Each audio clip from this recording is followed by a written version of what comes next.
మహాభారతం మొత్తంలో main villain character ఎవరిది అంటే దుర్యోధనుడని ఎటువంటి డౌట్ లేకుండా అందరూ చెప్తారు. కానీ అలాంటి దుర్యోధనుడికి కూడా ఒక టెంపుల్ ఉంది. అది ఎక్కడో కాదు, మన సౌత్ ఇండియాలోనే ఉంది. ఈ టెంపుల్ పేరు పెరువుర్తి మలనాడ. కేరళ కొల్లం డిస్టిక్ లోని పెరువు అనే ఊర్లో ఒక చిన్న కొండ మీద ఈ టెంపుల్ ఉంటుంది. అండ్ ఇంకో ఆశ్చర్యకరమైన విషయం ఏంటంటే ఇక్కడ భక్తులందరూ మద్యాన్ని సమర్పిస్తారట. అయితే ఇక్కడ ఉండే ప్రజలు దుర్యోధనుడి గుడి కట్టి పూజించడం వెనుక ఒక కారణం ఉంది. పాండవులు వనవాసంలో ఉన్నప్పుడు వాళ్ళని వెతికే పనిలో దుర్యోధనుడు ఈ ఊరొచ్చాడట. దుర్యోధనుడు దాహంతో ఉన్నప్పుడు ఈ ఊరికి చెందిన ఒక స్త్రీ ఆయనకి కళ్ళు తీసుకొచ్చి ఇచ్చారట.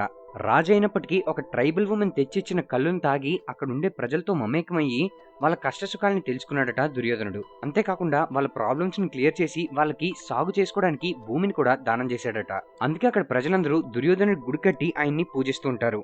అందరూ దుర్యోధనలో విలనిస్టిక్ క్యారెక్టర్స్ ని మాత్రమే చూస్తుంటారు. బట్ బేసికల్ గా మనం ఆలోచిస్తే దుర్యోధనంలో ఉండే ఒకే ఒక పాజిటివ్ క్యారెక్టర్ ఏంటంటే క్యాస్ట్ కి అతీతంగా ప్రజల్ని చూసేవాడు.